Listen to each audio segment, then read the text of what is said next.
greed and hatred spawned by that loathsome jewel. He wouldn't allow it. Come hell or high water, he would find her. The sound of an approaching vessel breaking the waves made Slayde's muscles go taut. Eyes narrowed, he searched the murky waters, seeking the outline of a ship. At last it came. Steadying his craft, Slayde waited while the ship drew closer. As anticipated, it was a brigantine, moderate-sized, but well-manned, and doubtless well-armed. The whole situation was almost comical, he thought, his mouth twisting bitterly. Here he was, miles from shore, alone and unprotected in a meagre fishing craft, being challenged by a hostile vessel 10 times his boat's size that was now closing in, primed and ready to blast him out of the water in a heartbeat. And there wasn't a bloody thing he could do to save himself, except surrender the gem and pray Aurora was on that ship, unharmed. "Pembourne, I see you followed instructions. Hopefully all of them." The kidnapper's raspy voice cut the fog as his ship drew directly alongside Slayde's. "Did you bring the black diamond?" Slayde tilted back his head, wishing the mist would lift so he could make out the bastard's features. "I have it." "Good. If that's true, you'll remain alive. I'll send my first mate down to fetch it." There was a whooshing noise, followed by the slap of a rope ladder as its bottom rungs struck the deck of Slayde's boat. "Where's Aurora?" Slayde demanded, his fingers itching toward his waistcoat pocket and the pistol he'd concealed there. "Halt!" The kidnapper's order rang out. "Touch that weapon and you'll die where you stand." An electrified silence. Slowly, Slayde's hand retraced its path to his side. The harsh voice commended.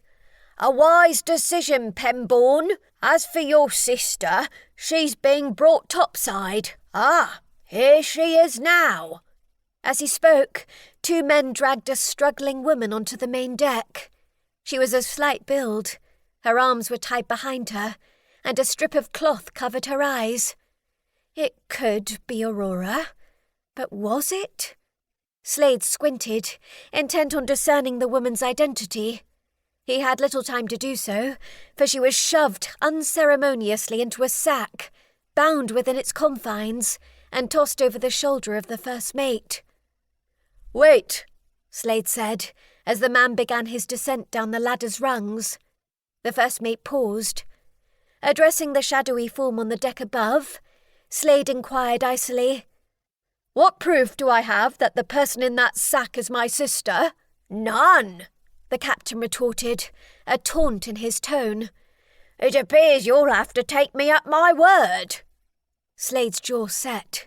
He was on the verge of revoking his earlier claim that he'd brought the diamond with him, ready to swear that it was, in truth, ensconced at Pembourne Manor, when his gaze fell on the squirming sack on the first mate's arm. From the partially open end at the top, several long tresses tumbled free, hair whose colour not even the fog could disguise, a shimmering golden red. Aurora. Reassured that his efforts were about to be rewarded, Slayde nodded his compliance, now eager to complete the transaction and be gone. Aware he was being scrutinised, he allowed none of his impatience to show, instead remaining impassive while the first mate completed his descent and paused 3 rungs above Slayde's deck. "The diamond, my lord," the sailor requested, extending his hand. Wordlessly, Slayde studied him, noting, with some degree of surprise, the twinge of regret on the first mate's face. It was almost as if the rogue were being forced to act against his will. "Please, Lord Pembourne," the sailor reiterated, bulking beneath Slayde's probing stare. "The stone." "Very well." Deliberately, Slayde leaned forward, slipping his hand inside his boot. "I'm fetching the diamond, not a weapon," he clarified, taking pity on the cowering fellow.